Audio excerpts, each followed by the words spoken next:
Welcome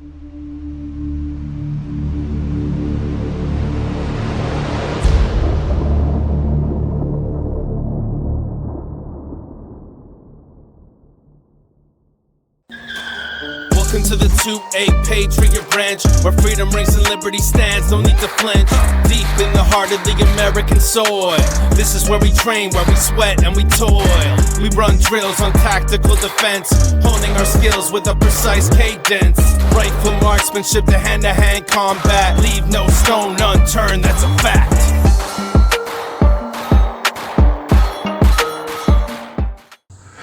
What is up, 2A Patriot Ranch family? Welcome back to the ranch today. Cool video we've got for you today. It is, I would say now, probably a year after I got it, somewhere around the neighborhood of one of my top 5 guns on the market, the Canik TP9 Elite Combat. Here we go. So as I was saying, today we are going to be taking a look at the Canik TP9 Elite Combat. Let's go ahead and clear this gun first. Take the mag out, stick it down in here if I can see where I'm going. Gun is clear. I bought this gun, gosh, probably about a year ago, I would say. And when I first got it, I was just enthralled with it. Like I thought it was probably the best gun I'd ever fired.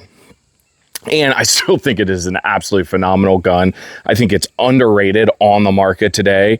But what we have here is a polymer striker-fired pistol from Canik. It is in their TP9 line. They have a ton of different firearms in their TP9 line, which is pretty much all they have on the market today. They just released the TTI Combat, which is their collab with Terran Tactical. It is based off of the TP9 format as well, off of the Rival and the SFX. With the Elite Combat, you're getting a threaded barrel. You're getting fiber optic sights, which I love when I was firing this thing without an optic. The fiber optic is very, very nice on here. Today, instead of using that, we have a Holosun 507C. It's got the circle dot reticle. It's the X2 version. This thing, one of the cool things, they did a little partnership with SAI. So you can see that the barrel there says SAI on it. The trigger is probably, and this is I guess the real reason I really loved this gun when I got it and still love it today. This trigger is absolutely phenomenal. We'll take a little bit of a closer look at it here in a little bit, but it does have a flat trigger safety, and then the brake is right at 90 degrees. You can see right there is 90 degrees, brake, and then on the reset,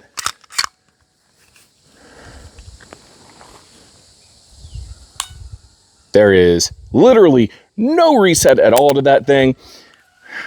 Anybody that's fired one of these guns will tell you it is probably one of the fastest shooters out there, fastest on the take up, fastest on the reset. I will tell you, when I first started shooting this thing, I had a couple double taps on it accidentally because of how quick and how fast that reset is. If you have just a little bit of back pressure, you could imagine as that reset comes forward, if you're pushing back at all, the spring is not going to be able to retain your finger, and boom, boom, fire twice. It does come with 3 magazines, at least mine did. I bought mine used, I will tell you that. So I don't know if it originally came with 3 or not. It has the one I have in it, which has this nice extended base plate. It is a +3 base plate, so it brings it to 18 rounds with that base plate.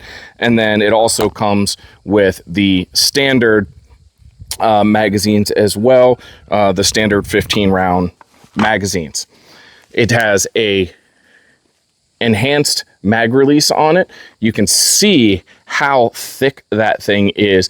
At first, I wasn't sure whether I was a fan of that or not. They do make a smaller one for it, but man, I love that thing now. It is very, very nice, especially when you're trying to change mags very quickly. It does have a mag well. It's not like a very super fluted mag well, but it does help with magazine insertion. Has removable back straps, multiple different sizes, has a loaded chamber indicator, and it has a little bit of stippling on the front of your trigger guard to get your hand nice and wrapped around there. The slide serrations, not very big in the front, but if you are going from underneath, makes it very, very easy. The top side, not so much. Your serrations start to slide away. In the back, you've got nice serrations on the back side, which is where I am normally grabbing a hold of, either there or on the optic. And it's got some fairly good textured stippling on the side of it. If it were me, I would probably go with a little bit more, but since this is made to be a combat gun, they're not going to go super rough and abrasive there.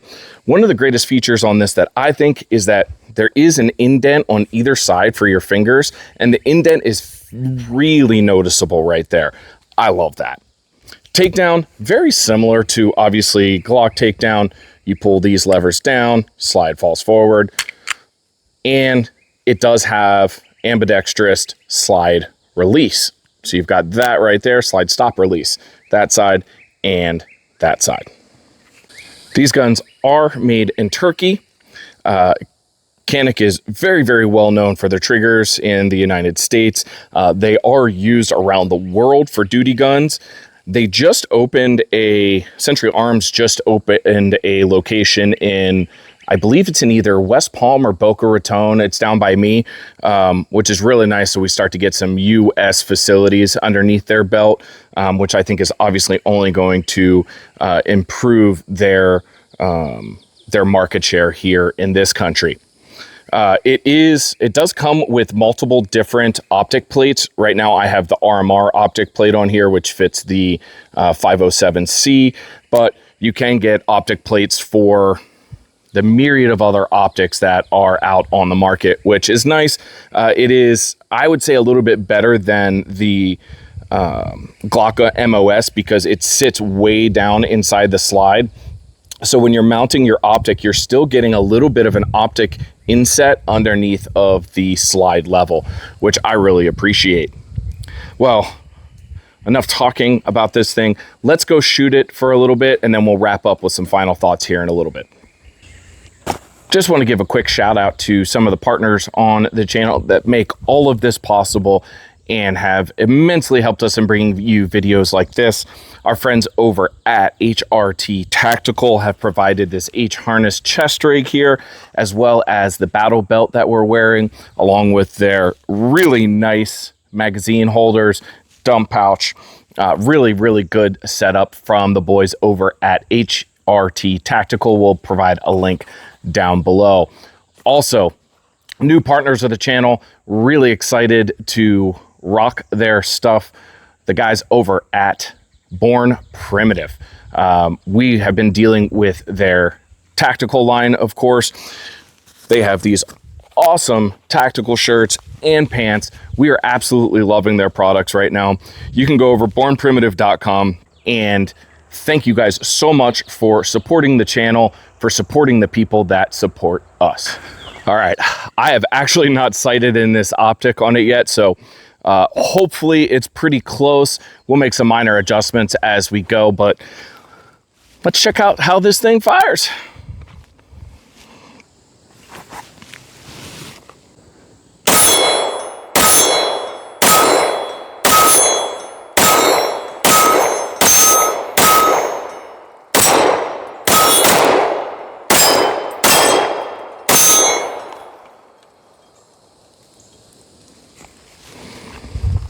Did you see me double shoot there? I'm telling you, that trigger is so soft. Let's see how fast we can run this thing.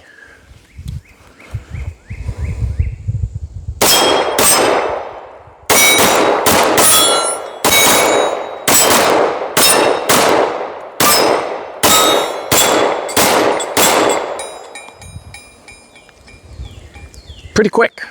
Pretty quick. I got to stop double firing though. This gun, it is very good for that.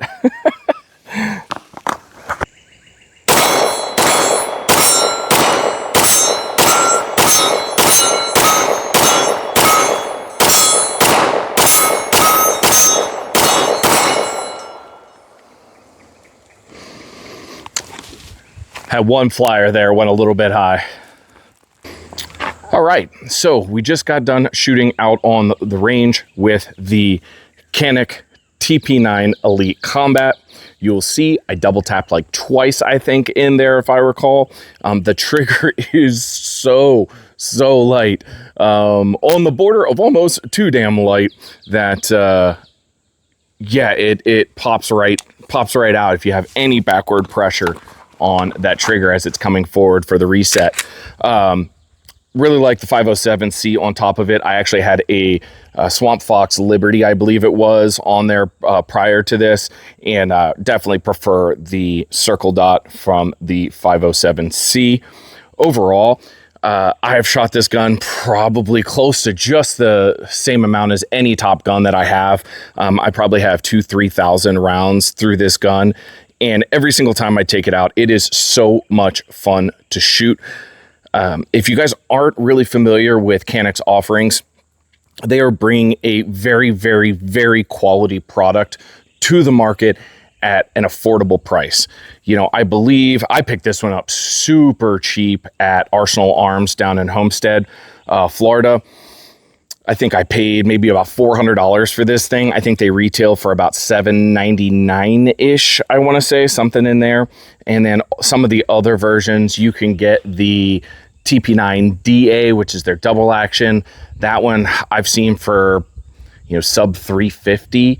I believe I just saw somebody online with a link yesterday. Gosh, I wish I could remember who it was. Had a TP9 SF for like $299.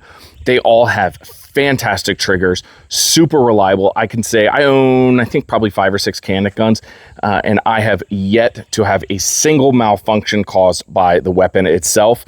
That includes my Mete MC9. I know a lot of people have had a ton of problems with that gun. I will say I probably have the least amount of rounds in that gun, but I also haven't had any malfunctions on that one either. But to wrap up my thoughts on this one, if you guys are looking for a gun that you can use in all kinds of situations, whether it be out on the range as a duty gun that you're keeping in a holster on your side, or even, you know, it does have a very probably like Glock 19-ish footprint, you could definitely conceal carry this and not have it be too bulky. Overall, fantastic weapon. Would definitely recommend it to everybody out there. Just definitely practice your trigger discipline with this gun.